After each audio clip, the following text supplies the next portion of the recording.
Maria's heart raced as she pushed open the door to Brews and Beans, the chatter and clatter of dishes enveloping her like a welcoming hug. The cozy interior, a jigsaw of small tables and plush sofas, was bathed in the soft glow of hanging lights. She hesitated, clutching her resume, a paper shield against her surging nerves. She had moved to London a week ago from Spain, determined to master English and secure a job that could help her achieve this. Approaching the counter, she met Dave's eyes. His name tag dangled as he steamed milk, the whoosh almost drowning out her timid voice. "I'm here for the job application," she stated, her English careful and accented. Dave's face lit up with a warm smile. "Perfect timing. We're in need of someone. Grab a coffee on the house, and we'll chat after this rush," he suggested, gesturing towards a seat near the window. As Maria sipped her coffee, the aroma calming her nerves, she rehearsed what she wanted to say.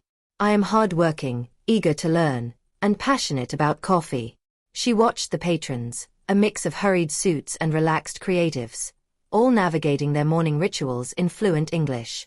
This observation was both intimidating and inspiring. She envisioned herself conversing effortlessly among them. When the rush ebbed, Dave sat opposite her, his demeanor casual yet attentive. "So, Maria, tell me about yourself. Why London? Why Brews and Beans?" he asked. Maria took a deep breath and dove into her story, explaining her move from Madrid for better opportunities and her passion for coffee culture. She stumbled over words but pushed through, her resolve firm.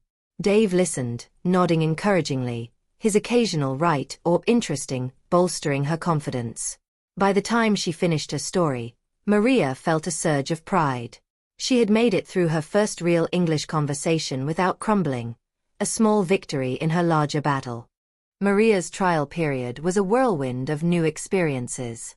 Each day, she donned her apron like armor, stepping into the bustling world of Brews and Beans, with a mix of excitement and trepidation. Her tasks varied from taking orders to serving tables and even attempting her hand at crafting the perfect cappuccino under Dave's watchful eye.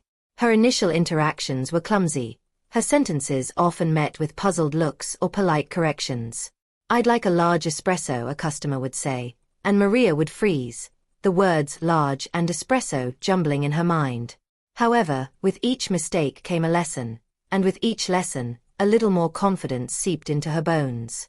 The regulars at the coffee shop began to play a significant role in her journey. Mr. Thompson, who frequented Brews and Beans for his morning coffee, made it a point to speak slowly, articulating every word distinctly. "How is your day, Maria?" he would inquire, and listen patiently as she crafted her response. These interactions, small and seemingly insignificant, were her daily language lessons that no classroom could provide. Maria also started to keep a journal, a tip she picked up from one of her evening English classes. It was her private collection of new words, common phrases, and notable mistakes, a tangible record of her progress.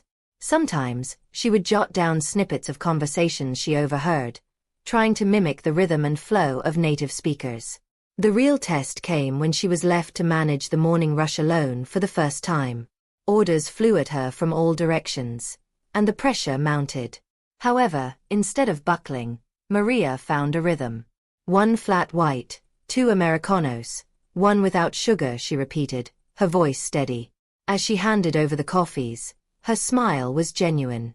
She had survived the rush, her English holding up under pressure.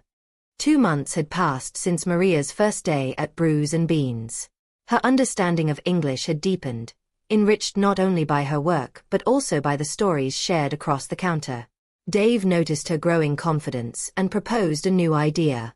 "Our customers and team love how dedicated you are to learning. Why not share your journey on our social media?" he suggested one afternoon. Initially hesitant, Maria wondered if her story was compelling enough to share. However, realizing it could inspire others like her, she agreed. She started with simple posts, a photo of her journal, videos of her practicing English, and anecdotes about misunderstandings that turned into learning opportunities. The response was overwhelmingly positive. People were touched by her honesty and cheered on her efforts. They shared their own stories of language and adaptation, creating a community of learners and supporters. Maria felt a new sense of belonging, not just to Brews and Beans but to a wider community that extended beyond the coffee shop's walls. One post in particular struck a chord, a video of her explaining how she had mistaken dessert for desert during an order. The laughter that followed, both online and in the coffee shop, was warm and inclusive. Maria realized that her journey was about more than just language. It was about making connections through shared struggles and triumphs. As her social media presence grew, so did her responsibilities at the coffee shop. Dave started involving her in more complex tasks, managing inventory, assisting with scheduling, and even helping train new staff. Her growth was palpable, not just to her but to everyone who followed her journey. 6 months from the day she started at Brews and Beans, Maria was ready to take on a new challenge. Dave asked her to manage the shop for an entire day. It was a testament to her hard work and progress. Maria felt a mix of pride and nervousness as she opened the shop that morning. The day was a flurry of activity. She handled everything from a broken coffee machine to a difficult customer with diplomacy and fluency. Her English, now smoother and more confident, allowed her to negotiate solutions and manage her team effectively. At the end of the day, Dave reviewed her performance. "You've not only improved your English, you've shown leadership and resilience." "I couldn't be prouder," he said, his praise making her eyes well up with tears of joy. Maria reflected on her journey as she locked up the shop that evening.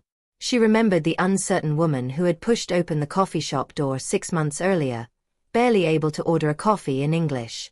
Now she was closing the shop, confident in her language skills and her place in her new world.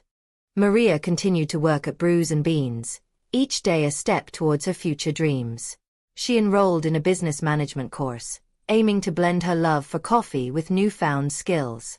Her story, shared across oceans, inspired others to embrace new beginnings with courage and hope. Her evenings were often spent at the coffee shop after hours, sipping on a decaf latte, updating her journal, and planning her next steps.